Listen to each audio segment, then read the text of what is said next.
Toujours les premiers mots, cette appréhension, le silence autour de moi.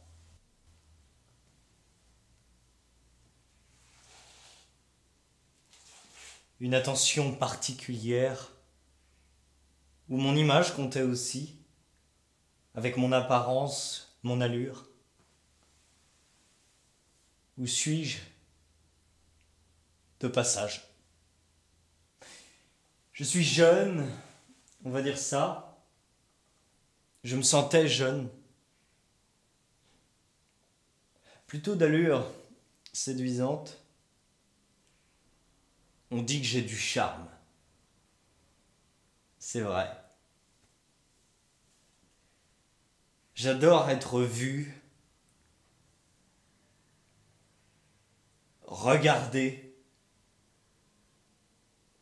être le sujet d'une énigme. Je veux dire, on s'interroge à mon égard. D'où vient-il? Que veut-il? Est-il là pour longtemps? Le reverra-t-on une autre fois?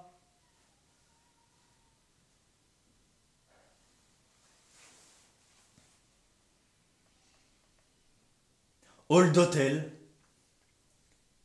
vaguement l'espace, un canapé,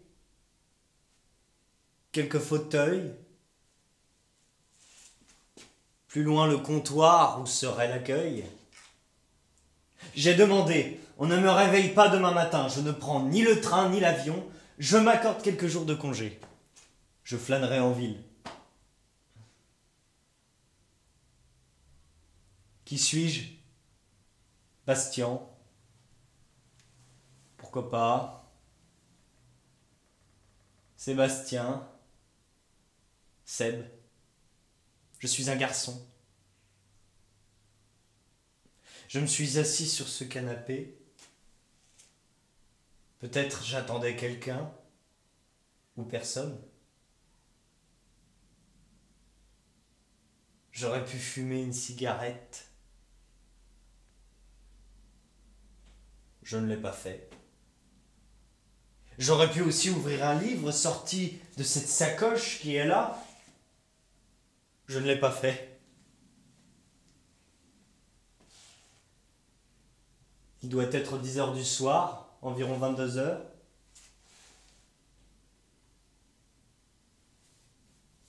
Je n'ai pas de montre actuellement. J'ai un iPhone. J'ai aussi un ordinateur portable que je peux installer sur cette tablette si je veux consulter Internet, un texte.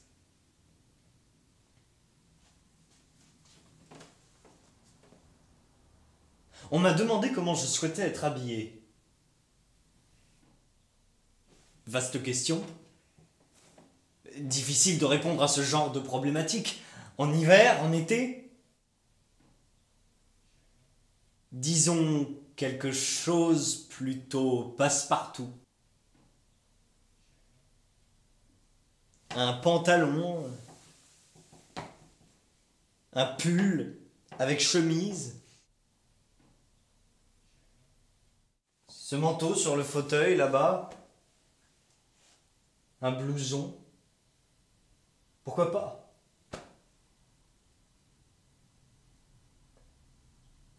J'étais donc là depuis quelques minutes. Bastien. Une espèce de surnom bizarre, familier, comme on emploie de ces surnoms par familiarité.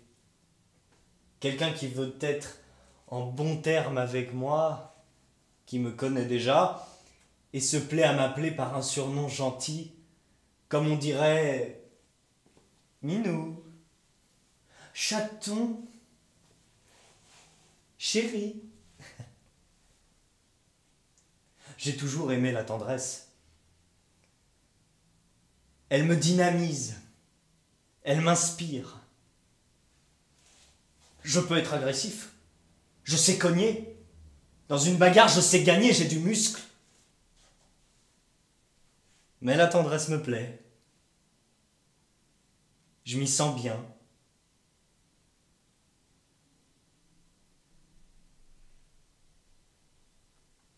Ici, personne. Pourquoi j'étais là? J'attendais quelqu'un? Un invité de dernière minute? Un inconnu?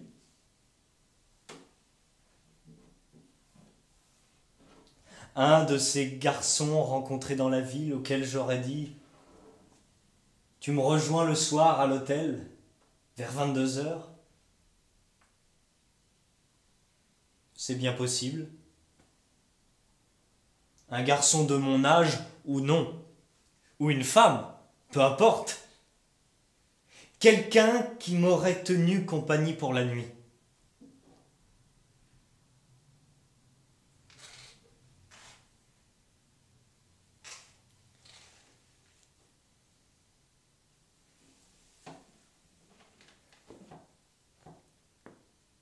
J'ai toujours redouté le moment où je devrais remonter dans ma chambre, tout seul. Le lit est froid, les rideaux ne sont pas tirés, je dois faire couler l'eau chaude dans la baignoire, même si en général je préfère prendre une douche. Il m'arrive de prendre 2 à 3 douches par jour des fois, à cause de la transpiration.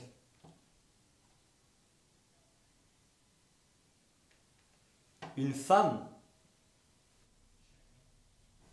cela m'est arrivé, des fois. Quel âge? Cela dépend du hasard qui a fait la rencontre. J'ai vécu aussi avec un copain. Je ne m'embarrasse pas de détails. Je veux dire, j'ai une certaine aptitude à changer facilement de compagnon ou de compagne.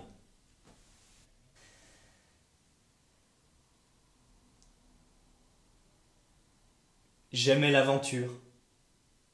Pour un soir, une nuit, un jour, 2 jours. Ensuite, je réfléchissais. Je pouvais dire oui pour 8 jours, 15 jours, 1 mois. Il m'est arrivé de vivre en concubinage.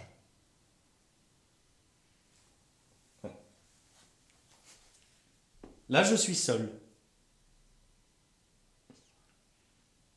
Le boulot que je faisais, quel travail, quelle profession.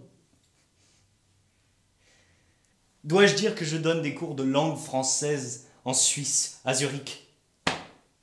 Personne ne me croira. On avait pensé que j'étais un gigolo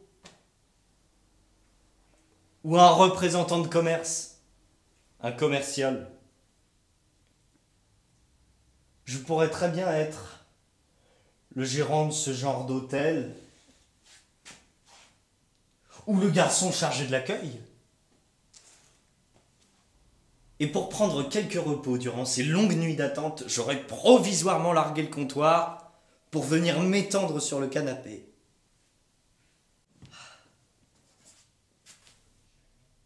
M'étendre, ne plus penser à rien, m'occuper uniquement de mon corps et de son laisser-aller tel qu'il me vient.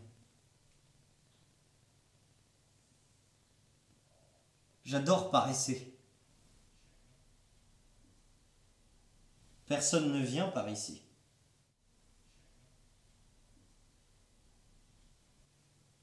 J'adore rêver. Je pense à des gens que j'ai rencontrés, à des paysages que j'ai croisés. Je m'aperçois donc que j'existe et je finis par m'adapter à cette heureuse situation. Je respire, je savoure un bien-être.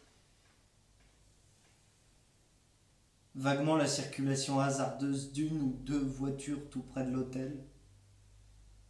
Aucune musique à ce moment-là. Même s'il m'arrivait de ne pas négliger un quatuor de Mozart, par exemple. Ou quelques chansons venues d'une voix savoureusement sensuelle. Peut-être une autre fois. Bastien, c'est donc toi. Et tu sembles heureux de vivre. Il n'y a aucun drame ou aucun problème qui surgisse à l'horizon. C'est comme si je vivais des moments plutôt à part, éloigné de tout. Comme si je n'étais pas en prise directe avec ma réalité, en quelque sorte. Je fais repeindre les murs de ma chambre à Zurich. Je m'achète une voiture. Moi qui aime énormément prendre le train ou l'avion.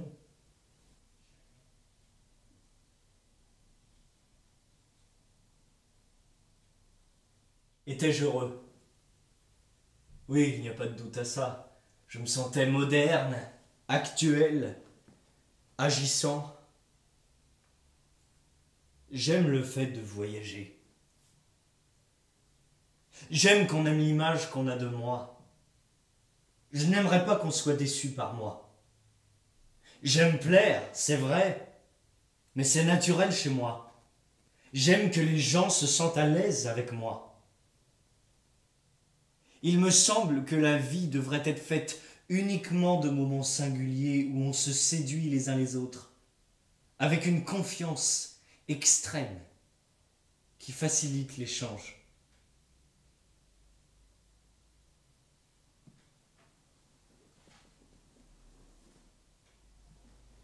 Évidemment, j'étais comédien. Il vaut mieux le dire tout de suite. Un comédien qui venait de Suisse. De Zurich exactement. Acteur? Pourquoi pas?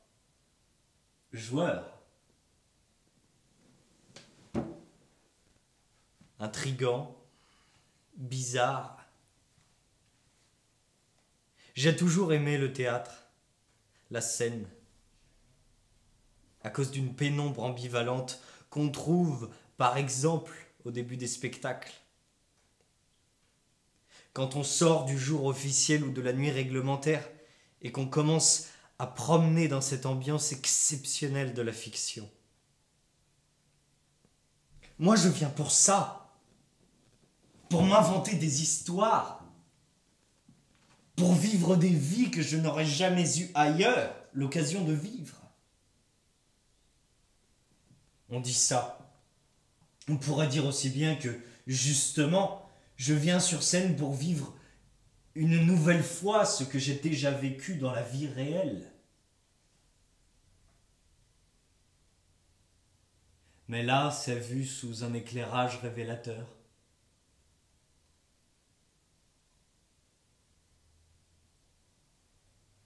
Hall d'hôtel.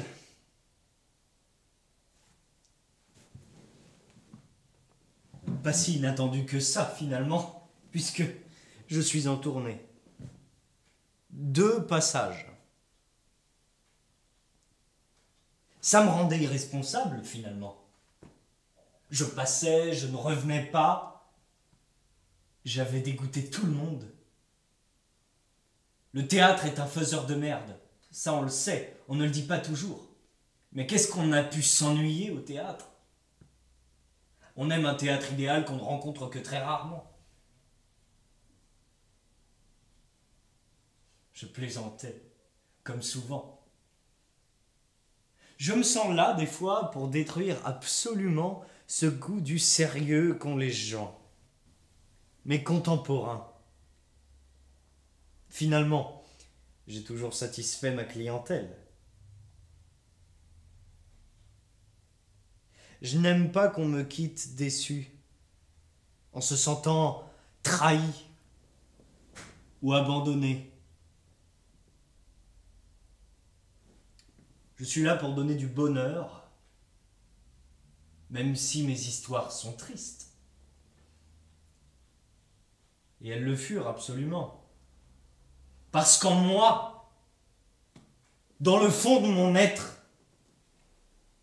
il y a le drame noir, tout un ciel funeste.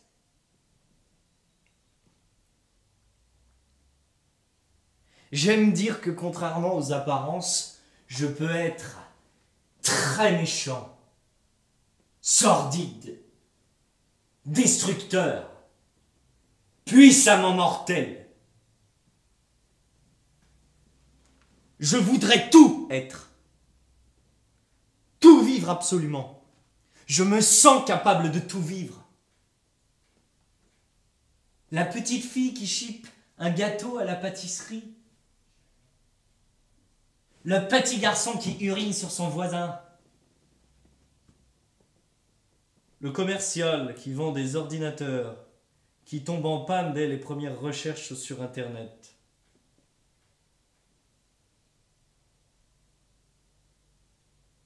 Là, apparemment, je suis tranquille.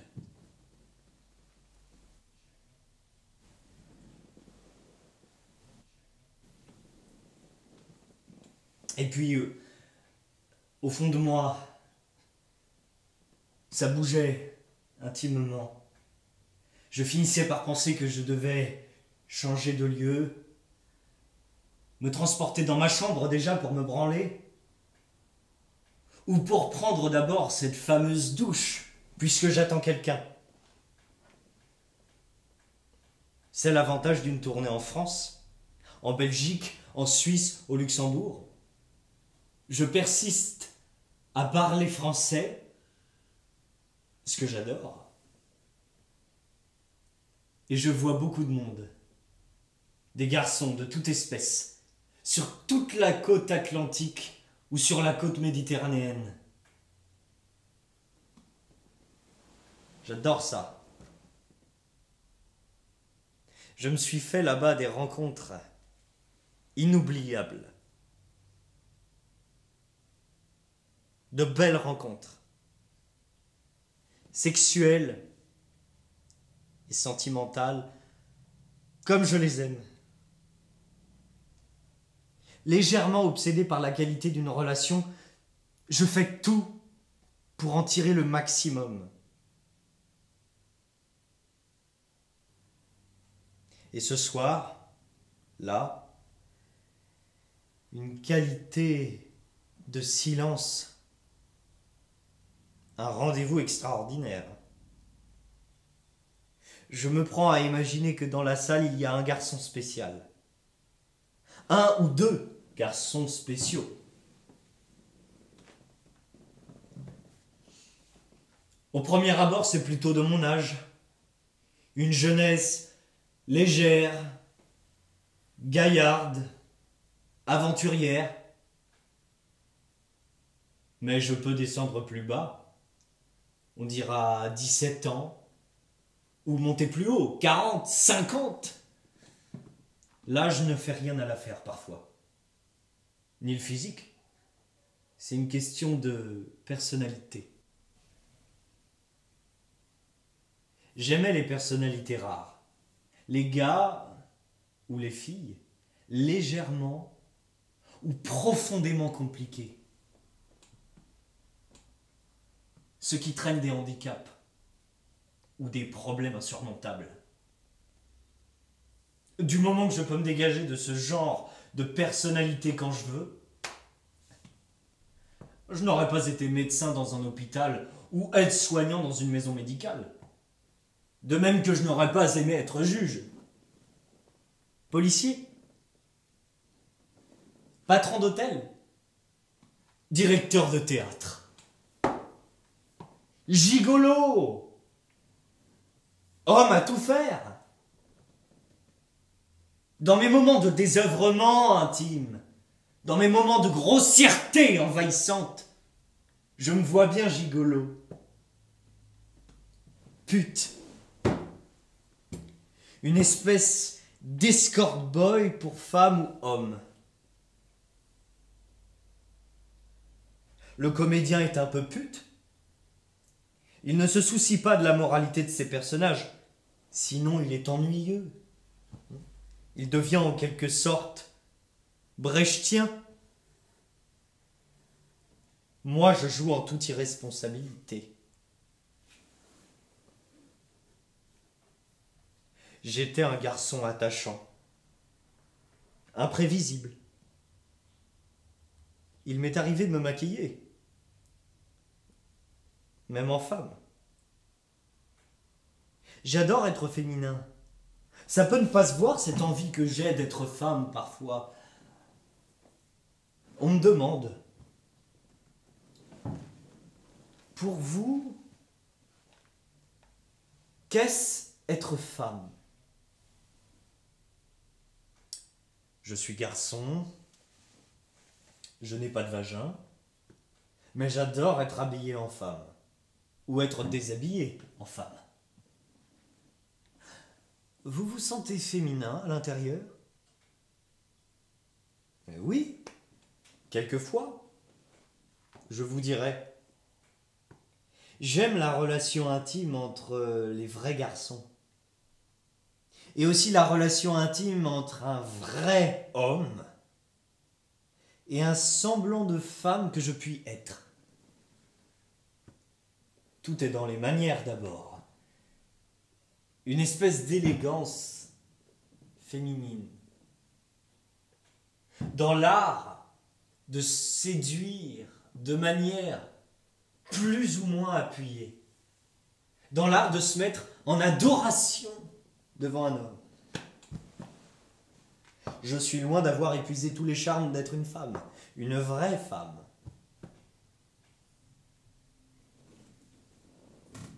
Si je regrette de ne pas pouvoir vivre réellement la maternité, vous m'embarrassez.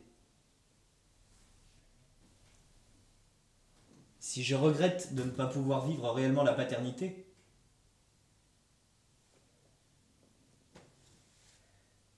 je n'ai pas dit ça. Peut-être un jour, un enfant avec moi, mon gosse. Dans mon appartement à Zurich, je possède 3 chambres.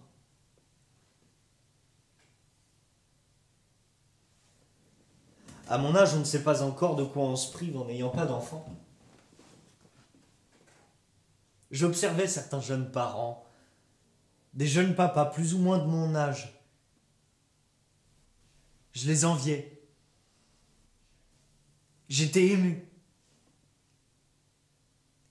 Ému chaque fois que je voyais Joël le môme avec son papa Julien, Tinou le bambin avec Maurice, son géniteur, Nicolas à 5 ans avec son père Norbert.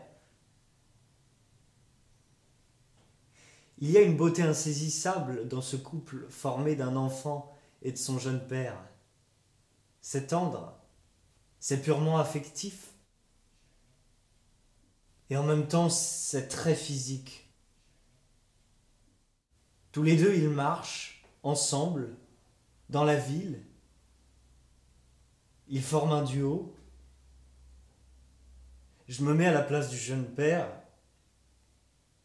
J'aimerais éprouver ce qu'il éprouve. Une tendresse infinie. Ce goût aussi pour exercer une protection rapprochée auprès de son jeune fils.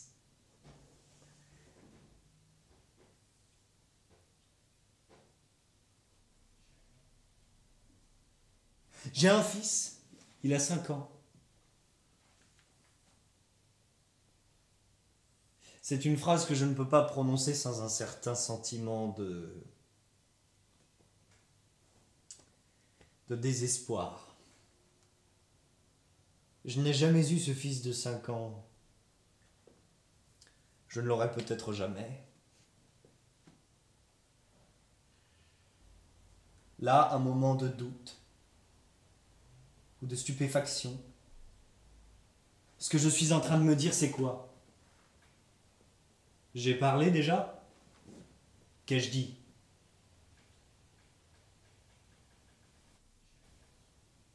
La ville où je suis arrivé est un peu comme toutes les villes.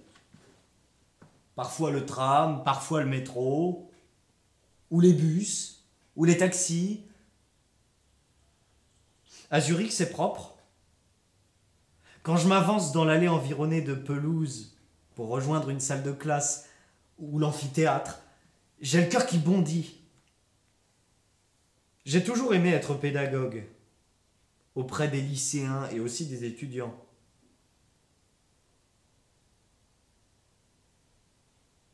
Je sais. Je sais. Stéphane est resté là-bas. En ce moment, il a rejoint son appartement 2 pièces près du lac, aux environs de 22 heures. Tard la nuit, il lui arrive de travailler. Cette nuit, je ne serai pas avec lui. Chez lui. Mon beau Stéphane, tu me manques.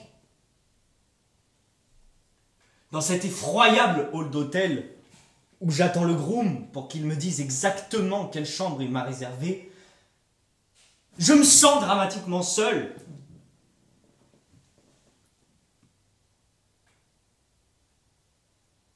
Abandonné. C'est noir autour de moi, comme si je m'étais retrouvé dans un hôtel quasi vide. Parfois, on se demande s'il y a bien des chambres, des couloirs à l'étage.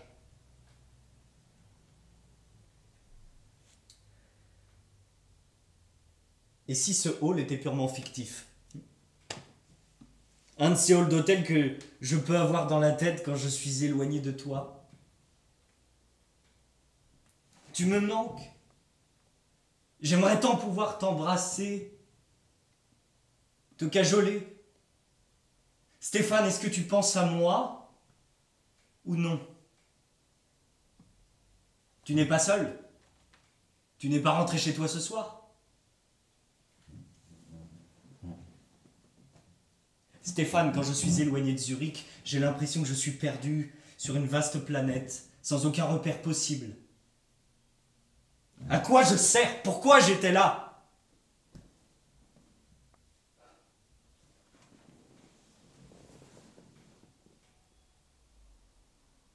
Tout me manque de toi. Et puis tes encouragements. Cette façon que tu as de venir me surprendre en m'embrassant dans le cou. Ta chaleur me manque, tes petits mots à toi. Tu aurais très bien pu venir avec moi pour cette tournée. Tu aurais fait l'éclairage, la conduite de l'éclairage. Ou tu m'aurais attendu là, dans le fond de la salle. Je saurais que je suis regardé et écouté par quelqu'un que j'aime et qui m'aime. Tu as 22 ans, tu es fort musculairement, de taille.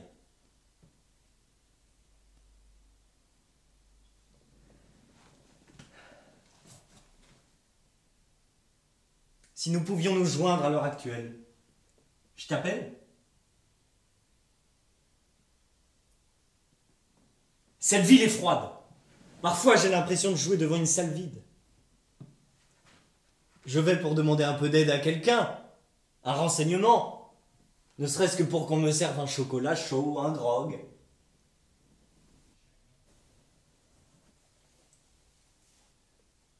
J'aurais pris froid.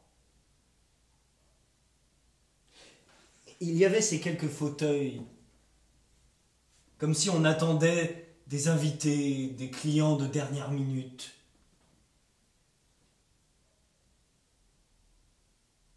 Quand je me suis mis à marcher sur une espèce de tapis, je me suis rendu compte que mes pas ne produisaient aucun bruit.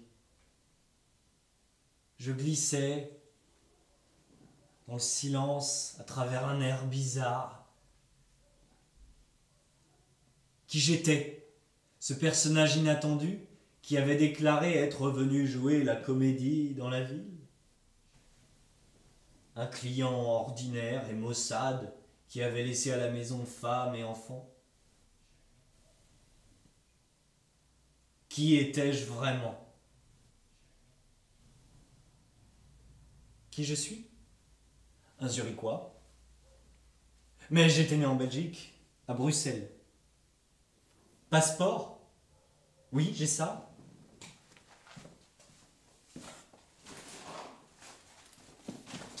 Quelques autres papiers aussi. Le texte de la pièce que je dois jouer. D'autres textes de pièces que je pourrais jouer. Un livre, deuxième livre, troisième livre. Quelques préservatifs. Du gel. De la menu monnaie.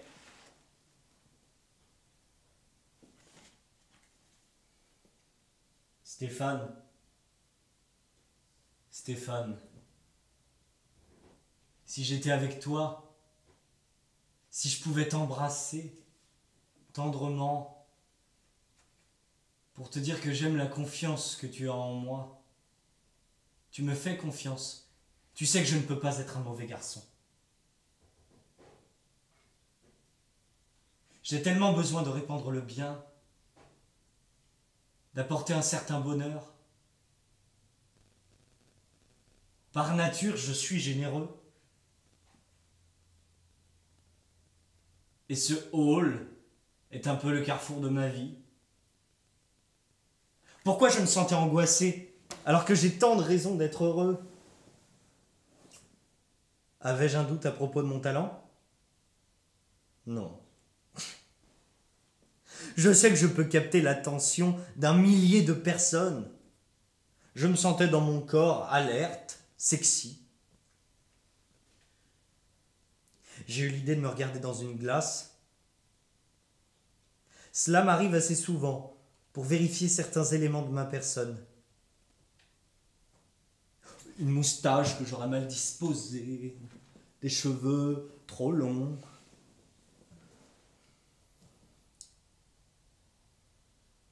Parfois je me rase le torse. Parfois non. Naturellement, je serais plutôt poilu. Je ne fais pas homme des bois. Mais je pourrais. Je peux avoir un aspect hirsute.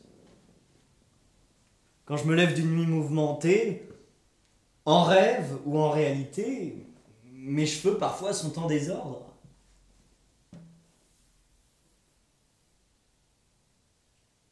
Je cherchais désespérément un miroir. Il n'y en avait pas.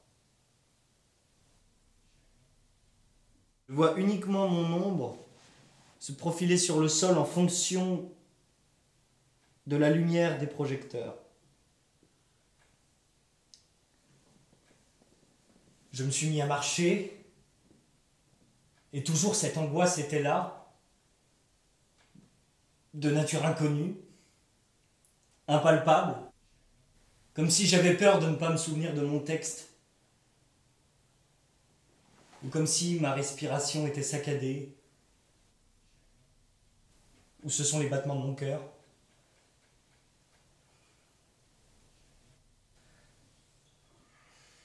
J'aurais bien bu un verre d'eau. Je regarde autour de moi. Ce hall est vide, sinistrement vide, à part moi. C'était comme un hall de tragédie quand les personnages viennent rendre compte de leurs méfaits ou de leurs pensées inavouables. Mais qu'avais-je fait de mal?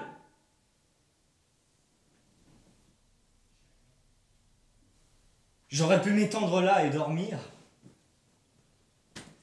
J'ai dans ma sacoche de quoi m'endormir. J'ai tombé de la monnaie par terre. Je me suis mis à ramasser les diverses pièces. J'ai eu cette sensation que ma vie s'éparpillait.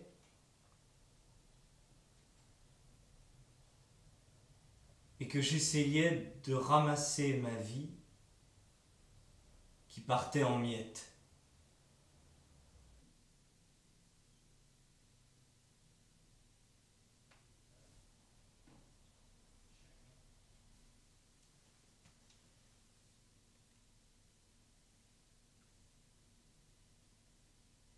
Je ne me souvenais même plus de ce que j'avais joué ce soir.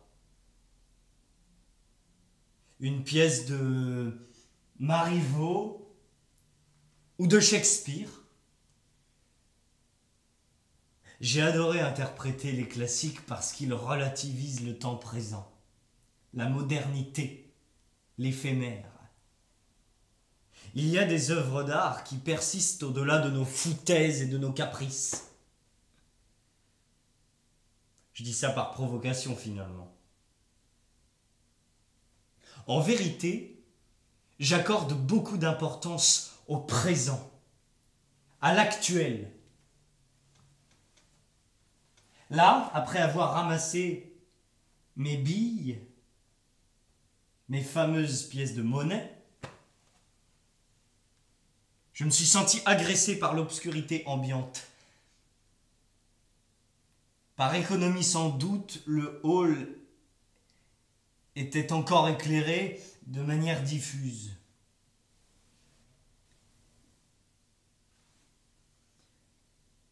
Je me suis souvenu d'un jour d'été où j'avais été littéralement ébloui par le soleil. Sur une plage, j'imagine, sur le sable, je m'étais fait bronzer la peau comme on fait dorer un poulet fermier dans le four, et je venais de m'apercevoir que j'avais oublié mes lunettes de soleil quelque part, à l'hôtel, j'imagine, ou bien sur la Seine. Je me suis étendu quand même, pour rôtir, et le soleil était aveuglant. J'aime beaucoup aussi me retrouver sur la terrasse quasi ouverte d'un bar en ville.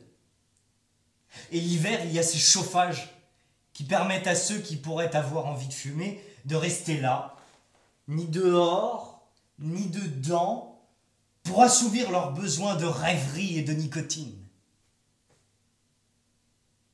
Même durant ces moments d'hiver, et même à la tombée de la nuit, j'adore mettre des lunettes au vert teinté, comme ici. Ça me repose, ça me détend. J'ai l'impression de m'être coupé du monde et je deviens quasi invisible, puisqu'on ne soupçonne pas mon regard tel qu'il est, ni vers où il se dirige. Une espèce d'incognito, de mystère. C'est déjà tout un personnage.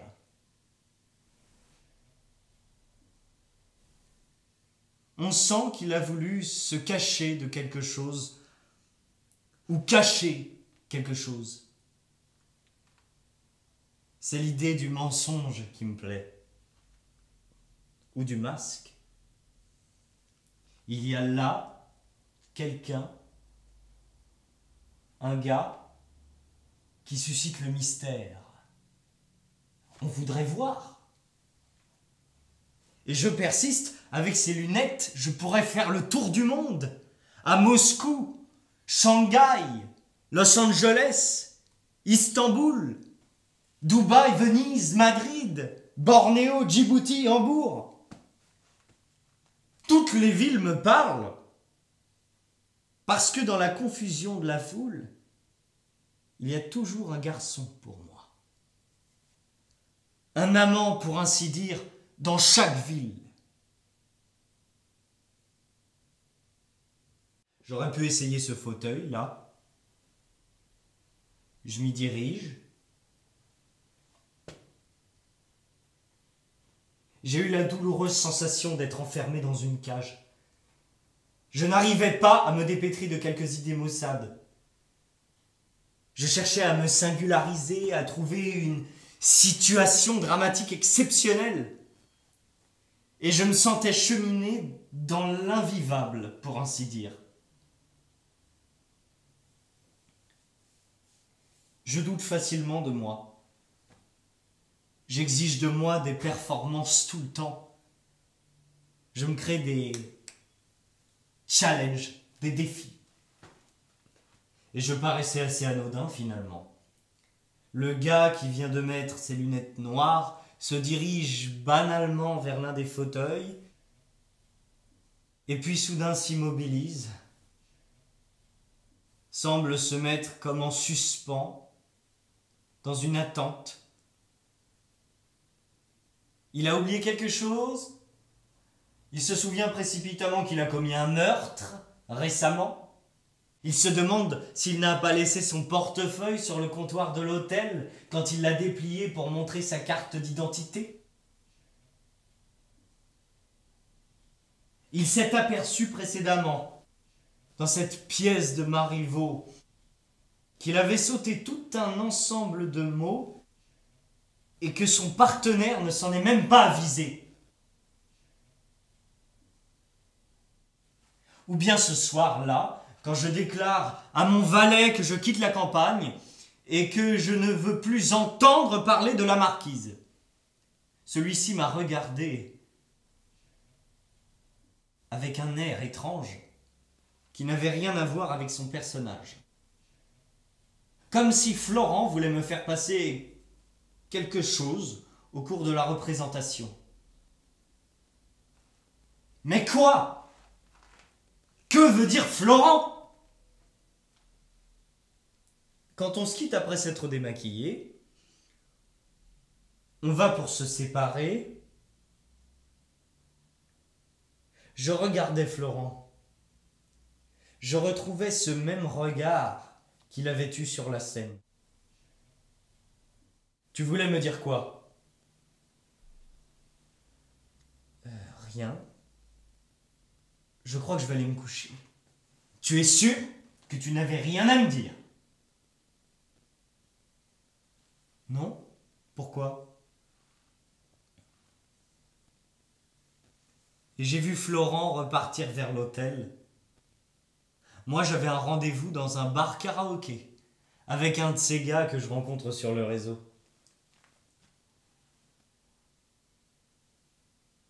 Florent est-il amoureux de moi? Je me mets ça dans la tête. Florent me cherche. Et je n'ai rien vu jusque-là.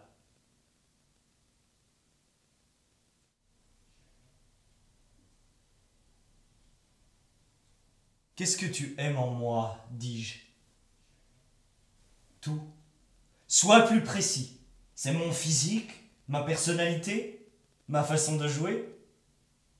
Non, tout. Je te trouve adorable. J'ai difficilement résisté à une aventure dès qu'elle se propose gentiment. Florent voulait coucher avec moi. Je peux l'amener au bar karaoké d'abord. J'ai toujours respecté les rendez-vous que j'ai donnés. Il m'arrive certaines fois d'avoir plusieurs rendez-vous, plusieurs opportunités à la fois, et je ne sais pas quoi choisir. J'adore être dépassé par un nombre incalculable de rendez-vous.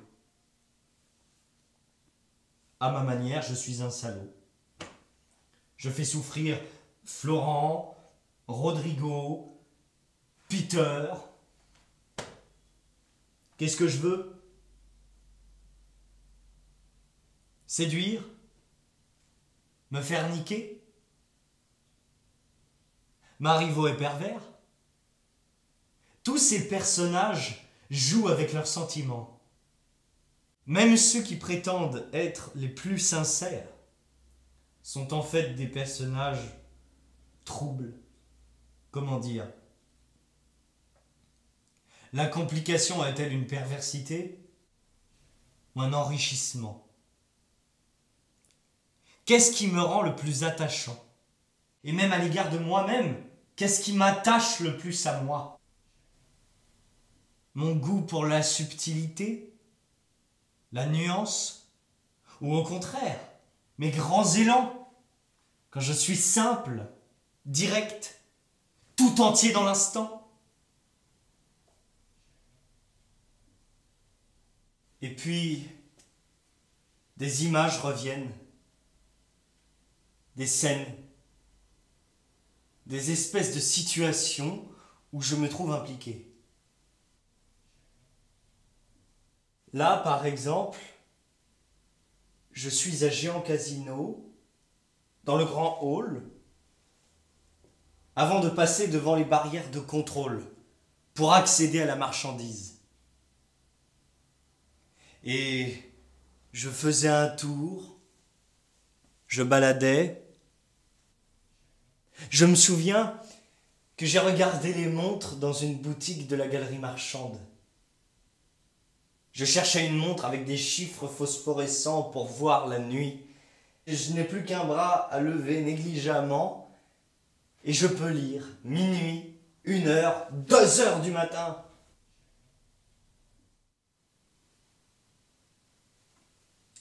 Et là, tout à côté de moi, il y avait ce jeune papa qui grondait son gamin. Il allait lui foutre une trempe si le gamin persistait à faire la moue. « Tiens-toi bien! Quand je t'ai dit quelque chose, il faut m'écouter. Regarde-moi, tu as conscience que tu es en faute et que tu dois m'obéir ?»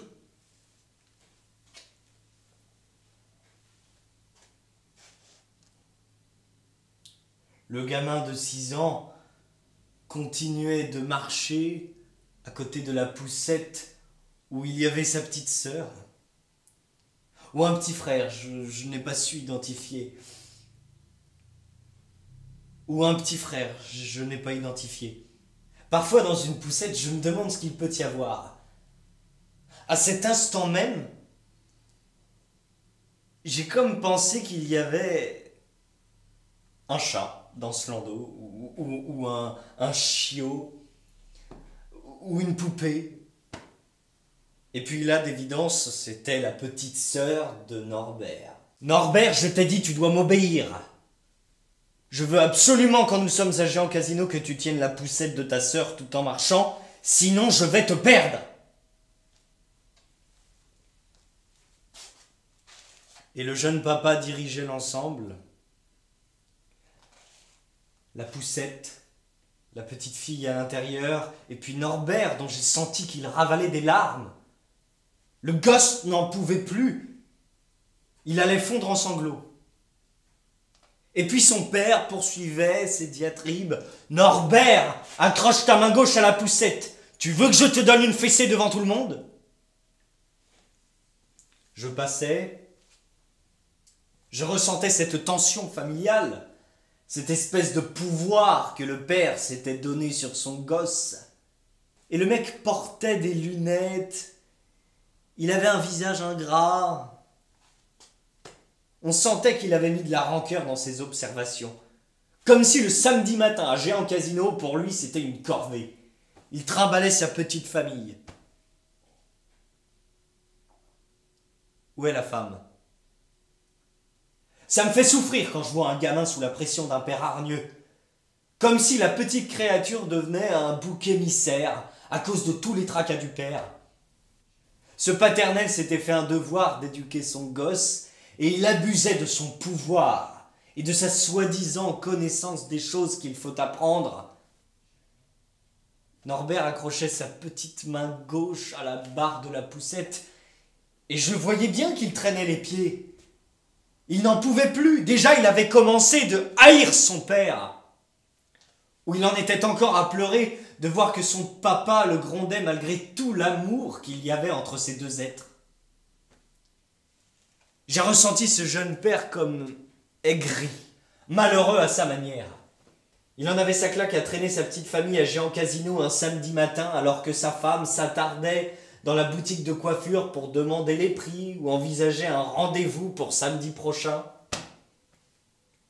Je déteste le pouvoir dont abusent certaines personnes. C'est subtil, En même temps, ce jeune gars ne pouvait pas frapper son enfant, toute la clientèle de Géant Casino se serait alertée. On ne frappe pas un enfant, on l'éduque. Ou tout simplement on vit sa vie et le gamin vit la sienne, à quelques ajustements près. Norbert était devenu le souffre-douleur. J'ai ressenti ça comme une injustice. Le jeune papa abusait de sa position dominante. J'imagine qu'il avait trop pris au sérieux sa vocation de géniteur. Peut-être même qu'il se reprochait d'être devenu père dans un tel état d'insouciance qu'il payait cher maintenant. Le gosse n'avait pas demandé à vivre. Et Norbert, toute sa vie, se souviendrait des engueulades de son géniteur, d'une fessée violente qu'il a reçue un jour, un samedi exactement, dès qu'avec son père et la poussette, ils sont entrés dans les sanitaires de Géant Casino. Là, le père avait explosé, il avait battu son fils, 2 claques avaient renversé son fils par terre.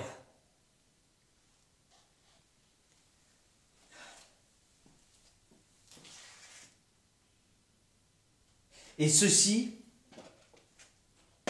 en ville, un samedi soir, au Café Joseph. J'ai commandé un muscat, je déguste. Sur mon iPhone, je consulte Grindr pour trouver des mecs, pour voir la beauté des mecs sur le réseau.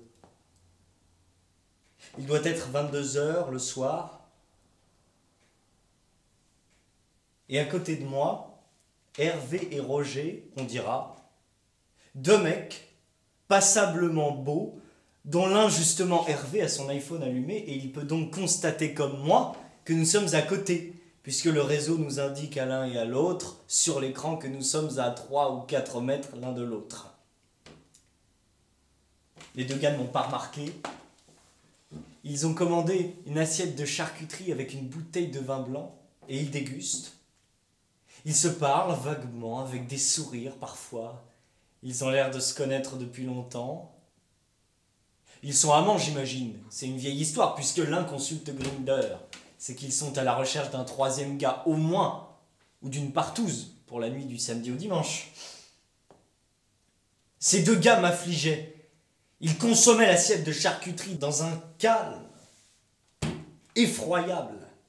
Je ne sentais aucune passion entre eux. Pas même une amitié fervente, plutôt une espèce de camaraderie tiédie, sans doute scellée par de nombreuses séances de cul, mais le tout formait maintenant quelque chose de banal, d'incommensurablement bourgeois. 2 gars de trentaine à une terrasse de café dégustaient une assiette de charcuterie agrémentée d'un petit blanc quelconque. Ce rituel semblait tellement fade. Comment ces 2 gars qui n'étaient pas laids pouvaient-ils se laisser vivre dans une espèce de consommation aussi veule? Ils n'avaient rien à se dire, tout semblait déjà être dit. Le désir entre eux ne devait monter que lorsqu'ils étaient totalement nus dans un lit. Là, bourgeoisement, on avait 2 PD qui semblaient presque s'ennuyer ensemble. Et ce qui me gênait le plus, peut-être, c'était cette satisfaction qu'ils semblaient tous les 2 avoir incrustée sur leur visage. Pas l'ombre d'un doute ou le dessin d'un chagrin quelconque, pas le moindre trait d'un élan singulier. Les 2 gars exprimaient une espèce de contentement béat, trop fort pour être vrai à mes yeux, comme s'ils avaient depuis longtemps refoulé tout prétexte qui aurait pu les chagriner ou les mettre en question. J'ai là, à côté de moi, 2 gars de trentaine, absolument intégrés, un samedi soir, dans une réjouissance, somme toute ordinaire, convenue. On s'offre une bouteille de blanc avec une assiette de charcuterie. Suis-je banal, moi aussi? Je n'y mets pas autant d'autosatisfaction. Je ne peux pas être tranquille. Il faut que je vois ce qui est drôle ou bien pathétique, de même que je repère la clarté lumineuse, un sourire radieux, un rire solaire. Je suis moi aussi à la recherche du sublime. Et je cherche des gens comme moi qui savent trouver dans le fait de vivre une extravagance emportée, pleine d'allant. Je ne peux pas survivre dans ce qui est convenu. J'étouffe, je brise mes chaînes. Il faut que je me libère à tout moment. J'ai besoin de sentir en moi bouger le flux d'une vie intense. J'en suis là. J'ai peu avancé. Je veux dire, pour me faire connaître, il faudrait plus de temps, plus d'occasions ou plus de chance. Non, en ce moment, il n'y a rien de drôle. On a un projet avec une pièce de l'Argentin copie. Peut-être on joue au Festival d'Avignon cette année aussi, en juillet.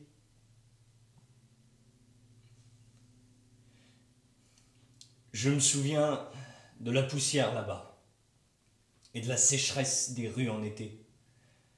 On boit, on tente de faire la sieste. Quand on ne joue pas, on peut très bien commencer à donner un spectacle à 10 h du matin.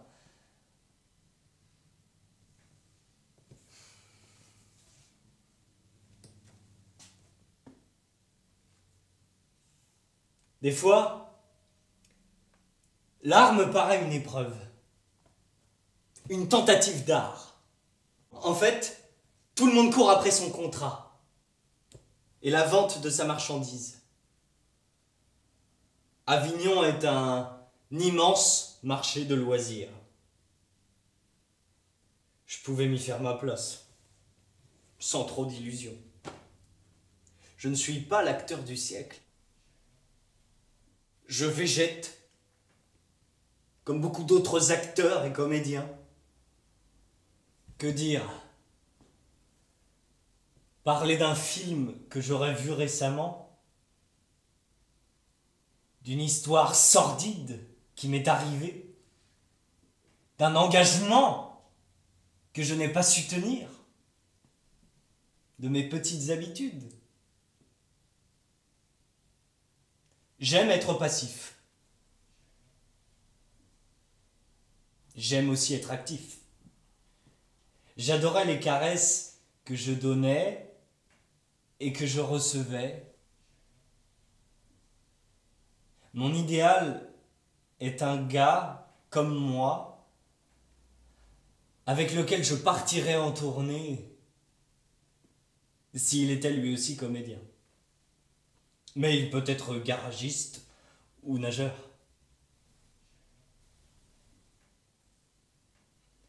J'aime le côté athlète,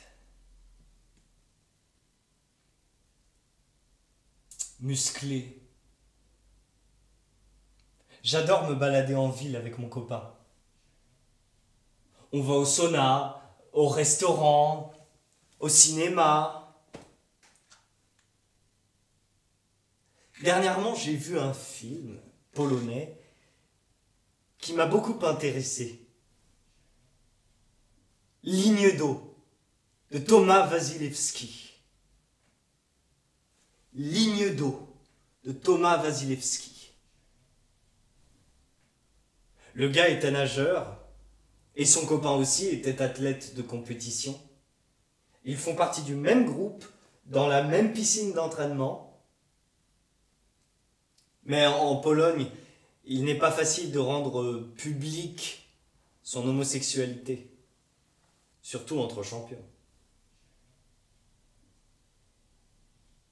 La scène qui m'a ému le plus est la suivante.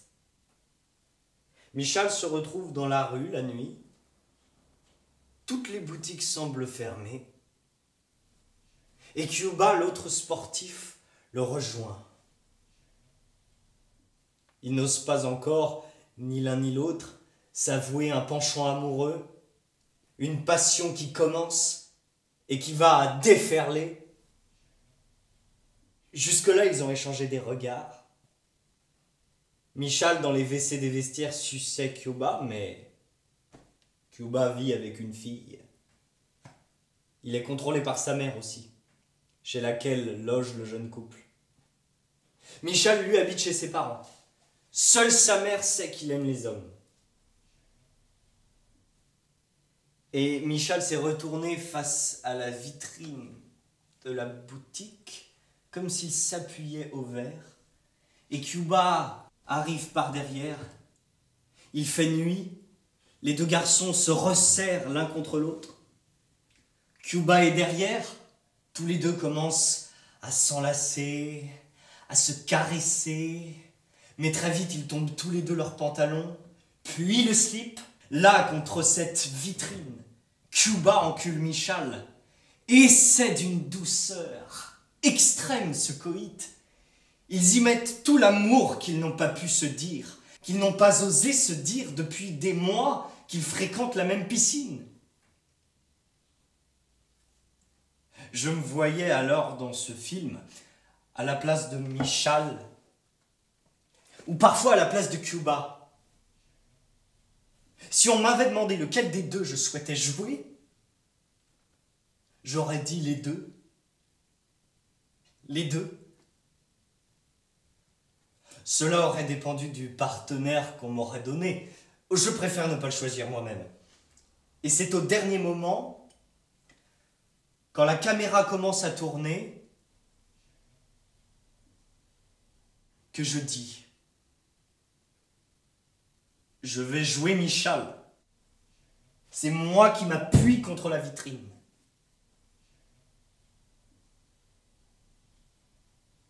Je sentais que Cuba commençait à défaire la ceinture de mon pantalon.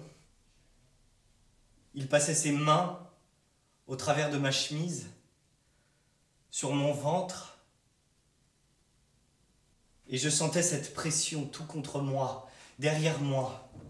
Je ressens aussi la froideur du verre devant moi, sur mon visage. Je sens que Cuba me pousse contre la vitrine. J'écarte mes jambes, j'ai le cul nu, je sens la bite de Cuba qui commence à entrer sans délai, sans ralentir. Sa bite me pénètre et je sens en moi un immense soulagement. Cuba même, il n'a plus osé freiner quoi que ce soit qui lui venait. J'entends à mon oreille droite. Je m'en souviens alors qu'avec mes bras levés, je tente de me maintenir contre la vitrine. Sa voix, accidentée, émouvante, dans cette respiration un peu hachée, qui me dit: je t'aime, je t'aime, je t'aime. Et sa bite en moi me soulage, me remplit, je me sens envahi, et je ne pense pas que je suis une femme. Je suis un garçon, envahi par un autre garçon.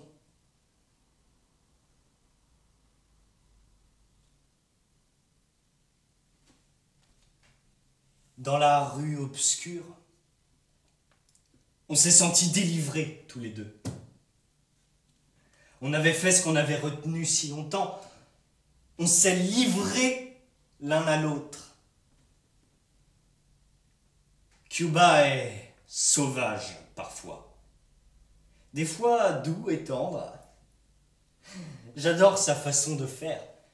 Je ne peux pas m'empêcher de penser qu'il a sa copine avec lui depuis 2 ans maintenant. Pour moi, c'est une espèce de victoire. J'ai réussi à convaincre Cuba de quitter les femmes.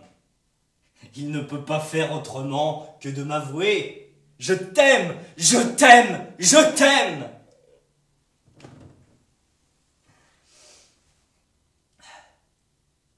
Puis on marche dans la rue, on va boire un verre, manger un kebab.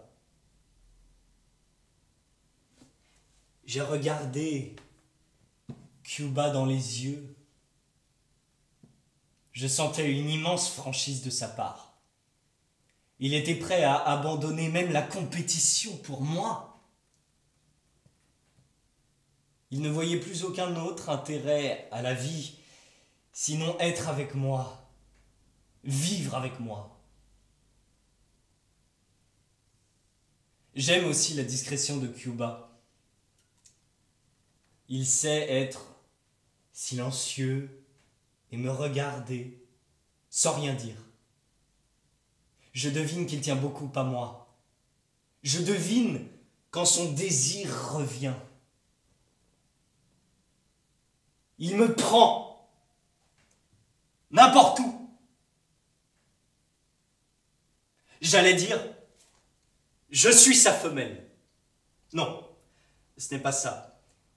Cuba et moi, Michal, on est deux garçons, des sportifs de haut niveau déjà dans le monde de la natation, mais quand ça nous prend, plus rien au monde n'existe.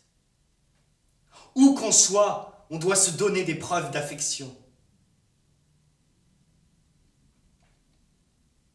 Je ne pense pas me marier avec Cuba. En Pologne, cela paraît dérisoire, improbable ou hautement dangereux. Nous sommes dans le monde du secret. La Pologne est extrêmement catholique. On se voit discrètement. Michal était resté chez ses parents. Dans le film, si moi j'étais Cuba alors, je fuis ma mère et ma copine. Je ne sais pas ce que je vais devenir.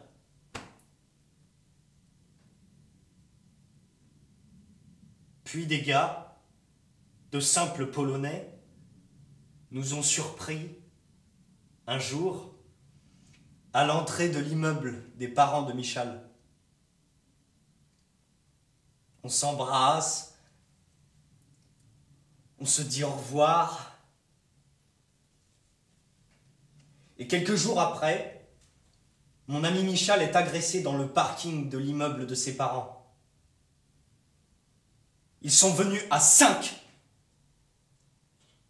Ils ont décidé de le marquer, de lui faire la peau, à cause de son homosexualité.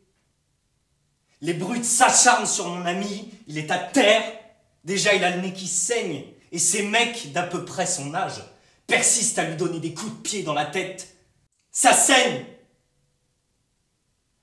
Michal est couché par terre, tout replié. Au début, il a cherché à se défendre. Il a même craché sur leur gueule.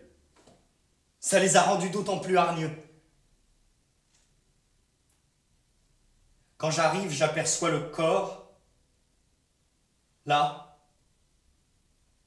couché, comme un fœtus vu de dos, et des cheveux de Michal semblent couler du sang.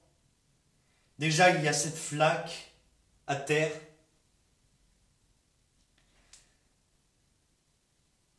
Michal est mort. Moi, je suis Cuba alors. On m'a volé mon bonheur. J'ai voulu me pencher sur lui pour lui dire encore quelques mots, pour le caresser, pour le prendre dans mes bras. Quand j'ai fermé ses yeux, il m'a semblé qu'il me répondait. Que Michal me disait « Cuba, tu t'es bien occupé de moi. Maintenant, sauve-toi. Quitte ce pays merdique. »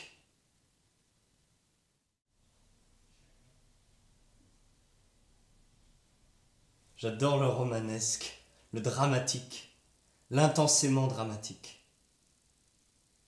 Et tous les jours, même la nuit, il nous arrive des choses banales, peu extraordinaires. Ce sont des situations qu'on subit, même si on prétend les vivre. Parce que l'être humain, finalement, le véritable être humain, il aime la densité, l'aventure forte, une forme d'exploit à tout moment, pour se surpasser, pour éprouver très sensiblement qu'il est unique et qu'il est en action avec d'autres de son espèce. Sinon, on se sent un troupeau ensemble, phénoménalement banal. À peine sur chacun de nous est inscrit un numéro si on est galérien, un tatouage si on est tatoué. On a dans le cœur inscrit à la va-vite un prénom, Bastien, Picrocole ou la fée Noisette.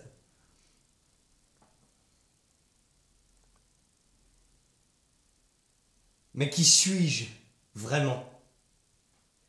J'ai souvent conscience que je ne me réalise pas.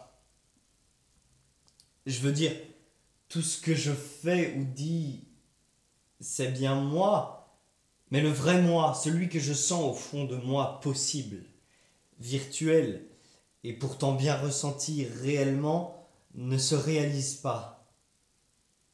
Quand est-ce que je serai donc moi? Quand je pleure d'une manière inévitable? Lorsque j'éclate en sanglots? Quand je ris? Quand je riais? J'ai envie de faire l'amour. J'ai envie de baiser. Il me faut trouver quelqu'un. Pas de groom dans cet hôtel, pas de fille à l'étage. Si j'allais dehors, je trouverais bien sur un trottoir une pute de passage, fille ou garçon. J'aurais très bien pu me décider finalement à monter dans ma chambre et regarder un film porno. J'adore savoureusement les blacks. On en trouve pas mal en Suisse. À Zurich même. Cela forme des groupes parfois sur les bancs des jardins publics, comme ces oiseaux migrateurs. Le black est savoureusement sensuel. J'aime les choisir. Ils me font des œillades comme s'ils avaient deviné mes intentions. Fondamentalement, j'aime le cul. J'aime mon cul. Ne serait-ce qu'à la pensée que d'ici un quart d'heure, je pourrais me faire sodomiser par un black venu du Sénégal ou de Djibouti. C'était comme si on m'avait promis une pâtisserie quand j'étais enfant. Comme si on approchait de la remise des prix à l'école et on me laissait entendre que j'aurais toute une pile de livres à moi en récompense. C'est comme si le bateau allait rejoindre le rivage et bientôt j'allais pouvoir gambader avec le black. Il m'attendait sur le quai. Il m'avait fait signe avec ce geste large du bras, puis un bisou qu'il m'avait envoyé. Je l'avais réservé par téléphone 2 ou 3 heures avant. Le bungalow était situé dans un parc. Je me voyais déjà me déshabiller, lui se déshabillait devant moi, et cette queue noire était si belle, si tragiquement belle. Jamais je n'en aurais une comme celle-là. Puis je pensais avoir son cul. Je lui dis de se tourner, et le black spécialement ce jour-là était versatile, accommodant. Je glissais mes doigts d'une main curieuse dans la fente de son cul. J'avais toujours la sensation à ce moment de franchir la dernière porte avant le paradis. Ensuite, je n'avais plus qu'à me laisser glisser. Ce que je fis. J'aimerais dire des mots d'amour. Du moins, j'aimerais dire des mots de remerciement ou d'encouragement. Ce black est phénoménal. À ce moment, je me suis demandé si j'avais bien 2 ou 3 films porno dans mon sac. Ces blacks m'ont toujours fait rire quand ils font l'amour entre eux, entre hommes blacks. Ils sont économes de mots, même s'ils savent se dire des mots gentils qu'on ne comprend pas toujours. Ils parlent dans leur langue, ou bien en anglo-saxon, et moi, quand je fais l'amour, j'adore parler en langue française. Mais la plupart du temps, les blacks, dans l'effervescence érotique et sexuelle, sont muets. Ils se contentent de gémir doucement, ou alors de se pincer les lèvres comme ça. Comme ça. Et il signifie par là que le plaisir est incommensurable, que les plaisirs les dépassent, comme s'il voulait retenir des mots ou des cris tellement la jouissance est forte. Comme ça.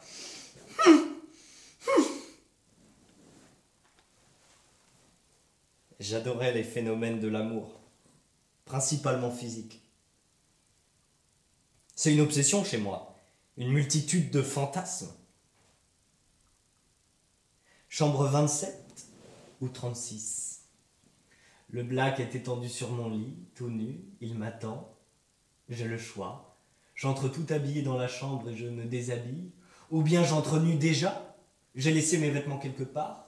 Pour la surprise, le choc. C'est mon genre exhibitionniste.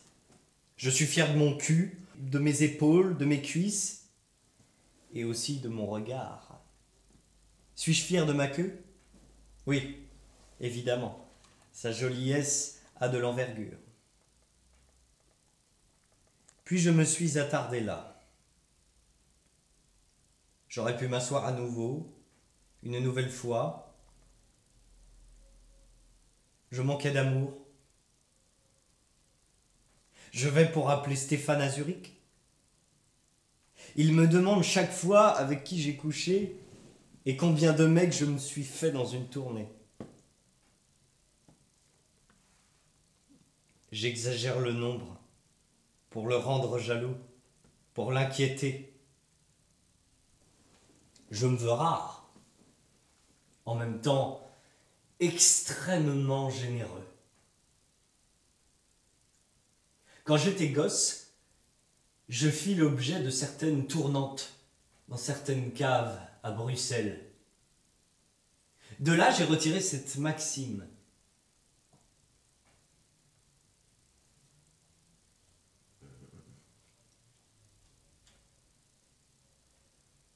Et puis là, soudain, je ne parviens plus à me souvenir de cette maxime, de cette règle de vie.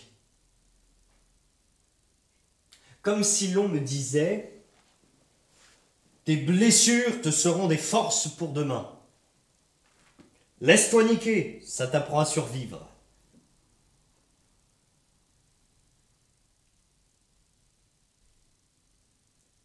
J'aime les blacks, les nippons aussi, les brésiliens. Dans la salle ce soir-là, il y a peut-être un Brésilien.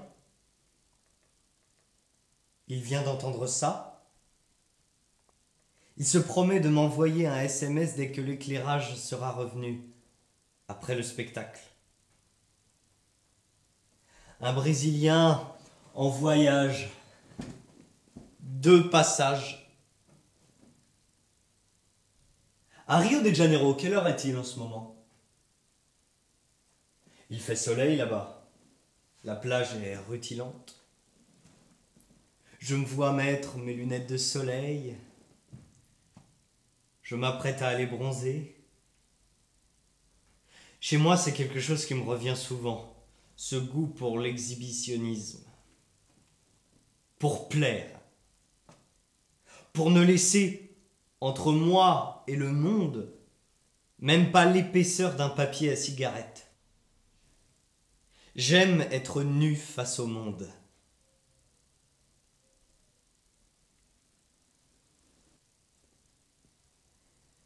Je m'étais dégrafé légèrement, pour ce qui est de la chemise.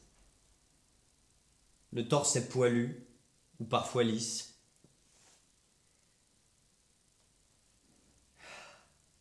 J'avais mis mes bras étendus sur le dossier du canapé comme si je les avais ouverts à l'égard de quelqu'un qui souhaiterait me rejoindre. Puis j'estimais que je pouvais faire plus. J'ai vaguement défait ma braguette, histoire de... J'étais affalé, je portais ces lunettes noires. On aurait dit un mannequin dans une vitrine. J'imaginais que d'ici quelque temps, la vendeuse ou la décoratrice, interrompue dans son travail par la recherche d'une épingle ou d'un petit accessoire très important, allait revenir pour terminer la présentation du top modèle. Et je n'arrivais jamais à imaginer ou à vérifier si quand elle m'avait laissé là, elle était en train de me déshabiller ou de m'habiller. Comme si l'action avait été cassée à un certain moment, ou fugitivement interrompue. Et je ne savais pas dans quel état d'esprit exactement je devais me trouver.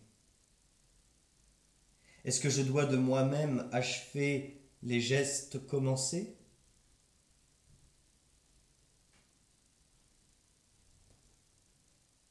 Mais lesquels ? Je me sens un peu étranger à moi-même, sans doute à cause de ces lunettes noires. Qui suis-je, là derrière ? Un mannequin oublié ? Un gars que la fille a laissé tomber parce que j'aurais trop de transpiration dans les pores ? Une certaine odeur de mal ? Ou bien elle était repartie après notre affaire ? C'était à moi de finir de me rhabiller. Étrangement, je ne savais plus si j'avais...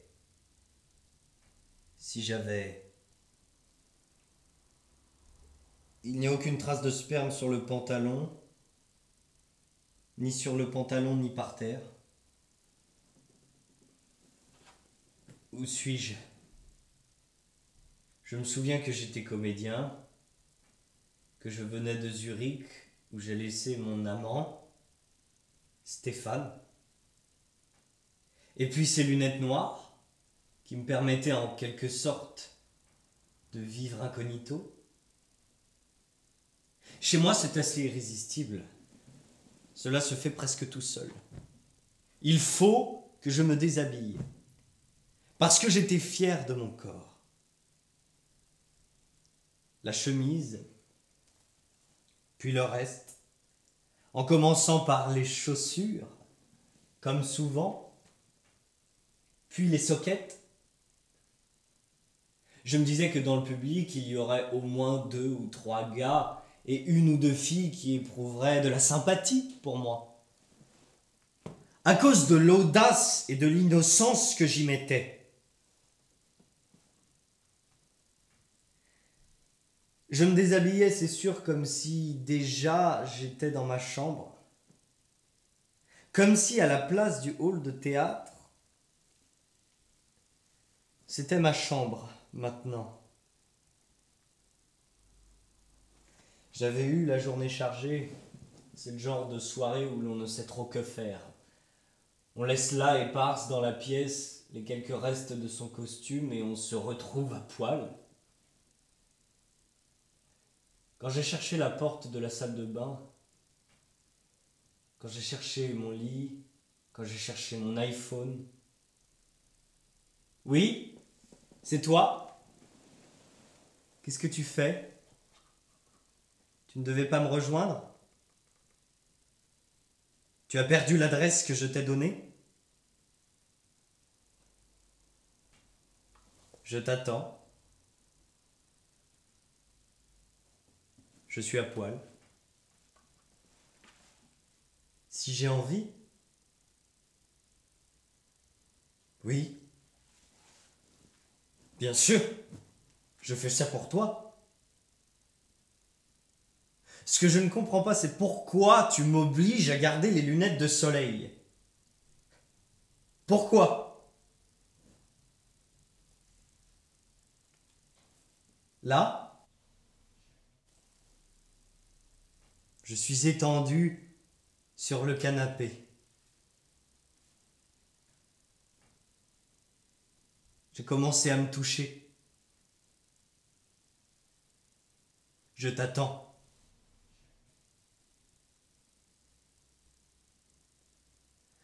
Quand je raccroche,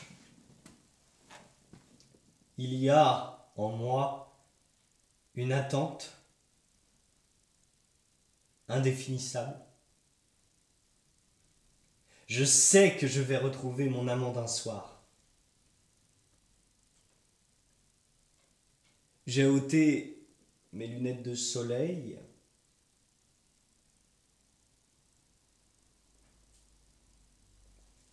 Je suis Bastien, le gars de Zurich. versatile, indépendant. J'aime me sentir libre, plein de joie. L'existence me paraît un phénomène rare. Je me sens dans la possession de tous mes moyens.